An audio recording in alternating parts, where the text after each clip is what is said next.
Friendly 3AK time is now 8:20 and this is Baby John. I tell you that the Calder rallycross is on today. Peter Brock has had a good night's sleep. He needed it, but in a few hours he too will be racing under the Holden dealers team banner in a form of sport equally demanding as rallying. Peter Brock is the Holden dealers team's most colourful individual. Cavalier in approach to life, yet a brilliant driver. He likes his motor racing served up in small doses with a touch of humour, and why anyone would wish to drive all night is beyond him. Oh boy, speaking of cold places, we have a report on the Snowy Rally coming up very shortly. Last we heard was that the Holden dealers team car of Colin Bond and George Shepherd was leading. As soon as we get the report, we'll let you know the winner. And we have the winner's report right now. Stuart Robinson reporting for 3AK News from Bega. It's been a good 1-2 win in the Snowy Rally for the Holden dealers team. Colin Bond and George Shepherd led the field in this morning, 36 points down after 2 nights, and that's 23 points ahead of their one team. thing getting back. Looks like you've done the business. What's that we go ring up Brocky and make sure he's out of bed for this rallycross? Brock runs rallycross in a vehicle as extroverted as its driver. A one-standard Tirana with the radiators in the boot to improve mid-air balance, engine back 2 feet to effect better weight distribution, and supercharged for a power gain of nearly 100 brake horsepower. Brock calls it the Beast. Once behind its wheel, Brock is uncatchable. Yes, they're calling the cars out onto the starting grid for the race of the day. This is the one you've been waiting for, and we're assured of plenty of action. Here they come. That Tirana looks too much. Won't win any beauty contest, but it goes like a jet, and that's all that counts. Rallycross, as its name implies, is a cross-country rally with a difference. It's run within the confines of an artificial complex, in this case Calder Circuit, just outside Melbourne. Brock is defending his title as quickest man around the 1-mile course.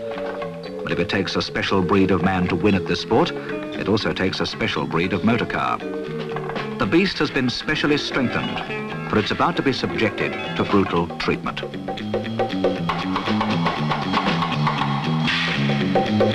Brock will run 6 laps with 3 other finalists. The track is exceedingly slippery, and one mistake will put him into a fence or ditch. But it drives with exhilaration. Exhilaration enforced by the knowledge that he is dominant.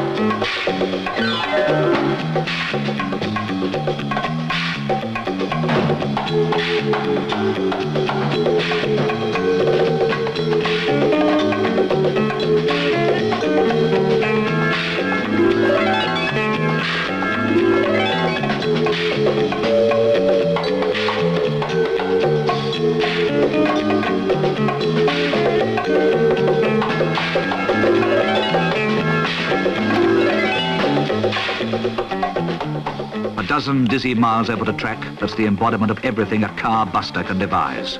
And they've won. Another achievement for Brock, for the car. Once a year, the international drivers come to Australia for the Tasman Series. Series production touring cars will be their stablemates as the main supporting feature. And they will compete for the prestigious South Pacific Championship. Today, Bond is practicing for the opening round of the series at Warwick Farm. 51.2, 8 seconds behind Bond. It's a measure of the team's confidence that he is its sole entry.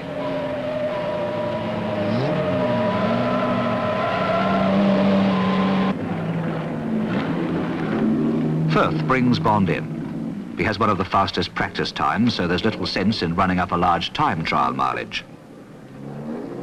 They have the measure of the opposition. That is enough. Look at that heat haze.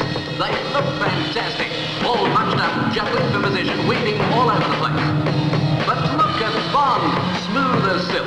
Here he goes. Bond will race over 40 miles of twisting, demanding Warwick Farm, a sometimes treacherous and unforgiving circuit.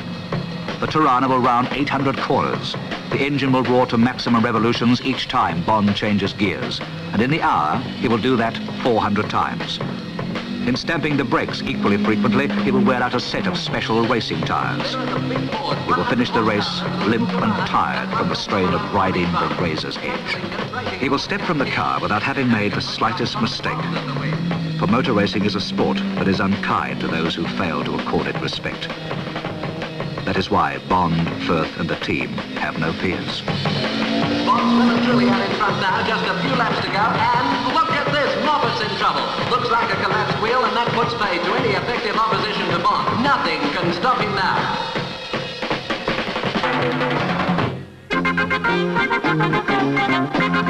And now the circus moves to Melbourne for round 2 of the South Pacific Series. The first win has given the team a crucial point score advantage, the essential break over the opposition that can lead to ultimate triumph.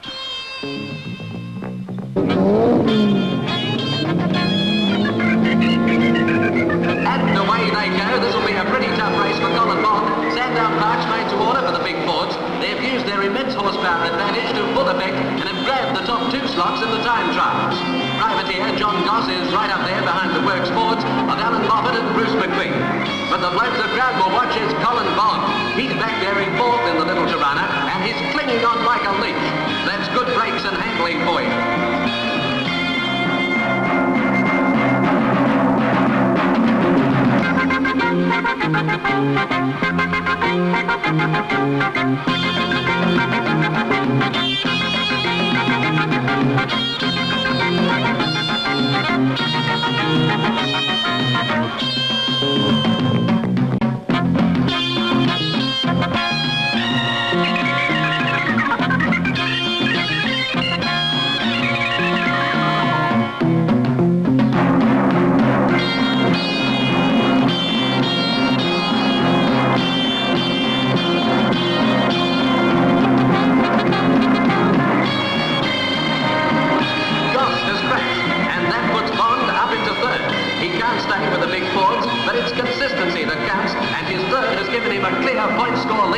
With 1 race to go.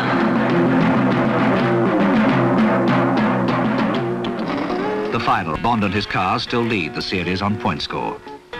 Surface paradise suits the Tirana, and if one can push the car through the field to the front rank by race's end, the title of South Pacific champion will belong to him. And away they go. The big Fords have boomed away again. It's a long drag down to the first bit. No twisty bits, but the big V8s are in their element. But back there in 3rd, it's the Holden dealers Team Tirana of Colin Bond. Down the back of the course they go, and Bond is moving up through the corners. He's pressing McPhee hard. He won't give him any rest, and the instant the Ford even slightly wavers out of the line, the Tirana will bounce and beat through in a flash. So McPhee had better watch out.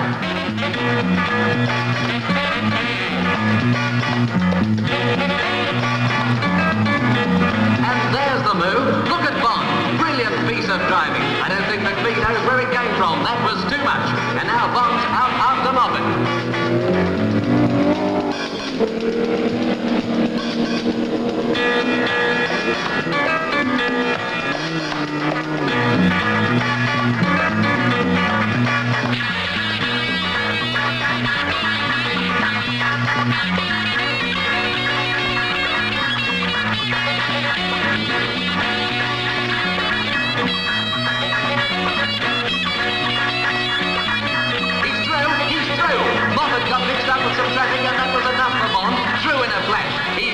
You can't throw an opportunity.